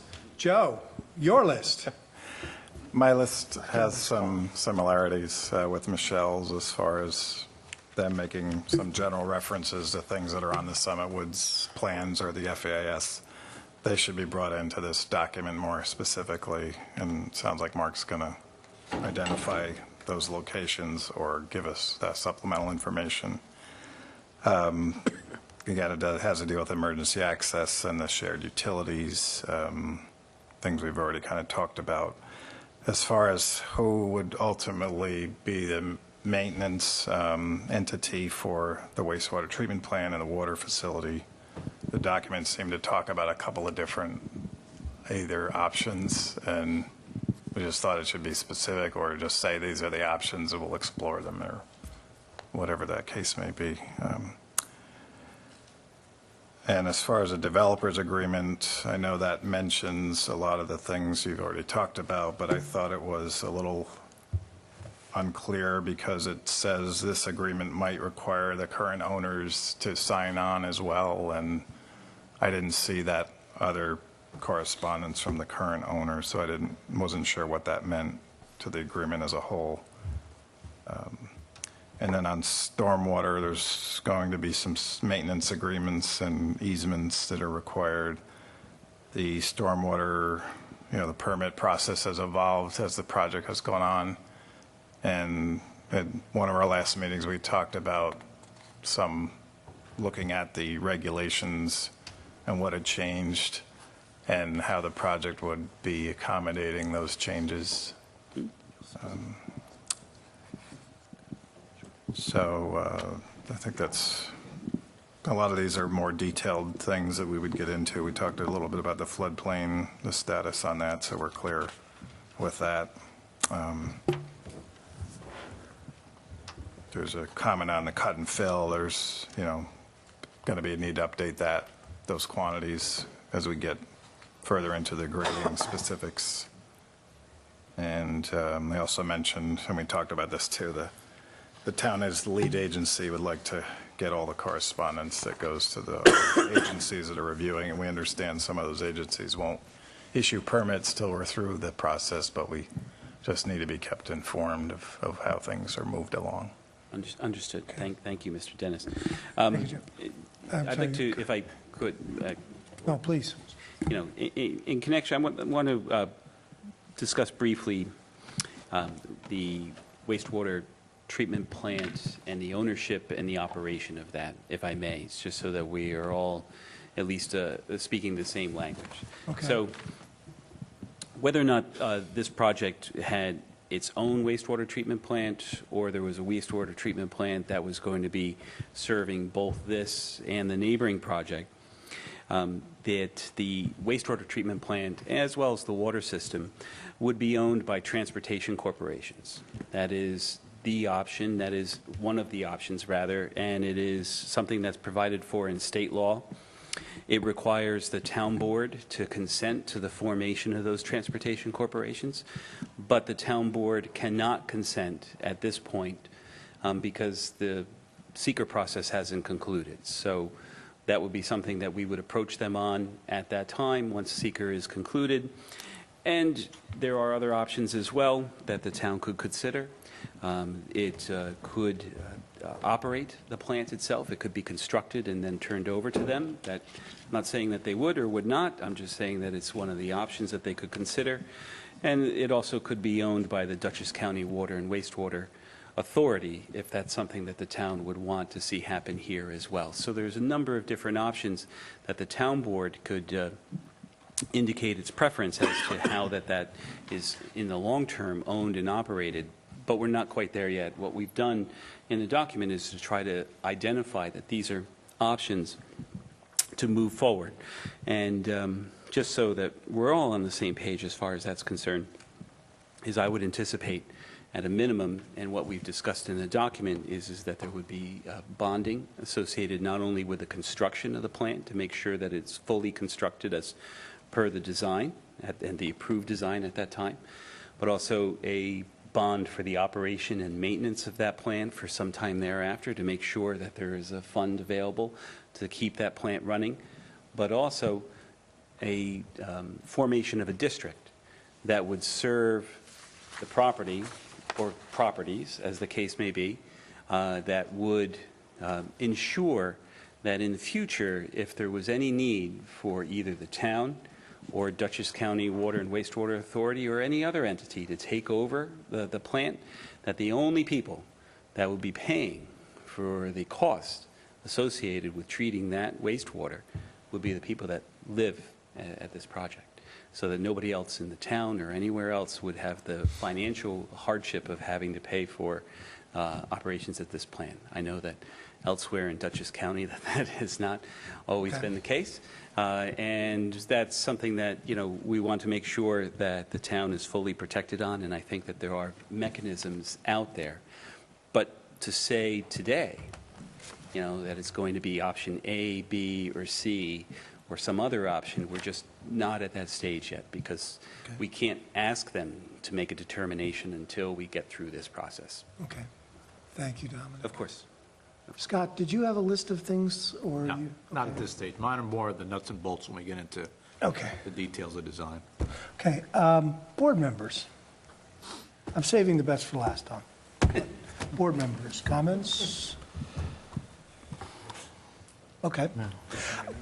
Guys, we put together a list of the points, and I apologize, we did not see the document within the document. If we could we get new CDs with that burned into it, or is that asking too much? You need, how many CDs? I'd like one. I have 4. Yeah, it's Really? With that on it? The document, the entire document. I gave 8 CDs and Yeah, but, A hard copy. but I thought Mr. Nowicki's report isn't ringing a bell, that it was not included on that CD, is it? Your habitat management? You were alluding to the I think it's the wetland mitigation plan you might be talking wetland about. mitigation. Yeah, the August, that August plan. I think he's looking. You kept saying it's in here, but It's in, well, it's in the appendices, so yes, it's on the CD, I just got. Is it on the CD in the appendix? Okay. Hard to, Okay, I beautiful. mean, it's, Okay. So at this point, I mean, we've got a list of all these points. When did you guys want to come back? I mean, we would like to come back. 7 o'clock, all right? With all due respect, we'd like to come back as soon as we could, the next possible agenda. These aren't heavy lift items for us. You want, was it March I would like to come to the next meeting. 1st or 15th? March 1st or 15th? If it's okay with the board and the staff. And This is just we for have room in that discussions, agenda, there's no that's when we'd advertising or like to come anything? back. They just come back? And let me just get clear, what we're going to do is probably provide a detailed point-by-point response to the memos. That could be maybe one more comment or two comments at the end, and then where required by the three professional staff memos, go back and maybe redline a couple parts of the, there's not a lot of rewriting to do. I think the staff would agree. So if we can, redline another one of these, I can give you new CDs. Why don't you wait for me to do that before I issue new CDs? I'll give you the old CDs and you're not going to have the benefit of seeing some of our updates. Okay. So give us 2 weeks to do that. Okay. Okay? At the most, and I'll send those out overnight to the board and the staff, and then we'd like to come back on the first. Okay, but I mean, Well, if we first give them is the 2 weeks distance from 2 today. weeks, All right, then let's be honest, okay. That That's doesn't why make I'm sense. just, Okay, I agree. We're pushing ourselves here and Just- pushing the well, if process. you give us a week to read it. Promise I you're not mean, going to change any zoning or anything? No, I'm just kidding. We'll, Oh, you heard about the moratorium? Joe. we'd like to come back on the 15th. The 15th. I think that's because if it takes you a week or so to get the disc. Okay. Yeah, I'd like time. All right? Okay. Not include that. We don't have to, we can just schedule that, right? We don't have to, this is not, Give them this for now. It's just further discussion. What'd you say? this is just further, On the 15th. Lead agency, what are we doing? I have CDs. hey, I'm looking Yeah, at my support staff here, and I'm looking at not you. feeling it. I'm not feeling it. Not looking at you. No, but we have the support staff. Do I mean, we, we have the hard copies. do we, oh, wait a minute, but We we just have don't, to verify that the amended map's in our hard copies. So it's coming back for the we discussion. don't have the hard copy. No, the consultants get the hard copy. Yeah. Get the CDs. Okay, so That's the way. when can we, okay, 2 weeks. 2 weeks. 2 weeks, we'll get the new CD. Okay. And that'll give us 2 All right, weeks do then I- to review it. The original question, do we need to do any kind of a motion to move it, or we just schedule? Well, if you want to do it by motion to put it back on the agenda for March 15th at 7 Well, all o'clock. right, I will To do be this by deemed complete, executive you said, order. That way- Let me So just to be ask, deemed is there anybody here who has any Consider issue with putting this on? completeness. Okay. We should put it back on the Boom, agenda. you're on for the 15th. Be considered For It'll be further, the first discussion item. That's where we for further discussion. Beautiful. We'll take a week. Thank you very much. Thank you very much. Good discussion, guys. Thank you. First time we've all laughed. Mr. Day, This was helpful. Thank you all very much. thank you. Just leave it on the. Okay, we podium. have one more item, and that is a bond reduction. Watch how fast we do this. Okay. Does anyone have any issue with the bond reduction for Arthur'sburg? Paperwork is complete. The professionals have said no issues. Do I have a motion to approve? So moved. Do I have a second? No issues with the Arthur? Do I have a second? Second. All in favor, say aye. Aye. Aye. Motion to adjourn. So moved. Second. All in favor, say aye. Aye. We are adjourned. Thank you. Impressive. Noon.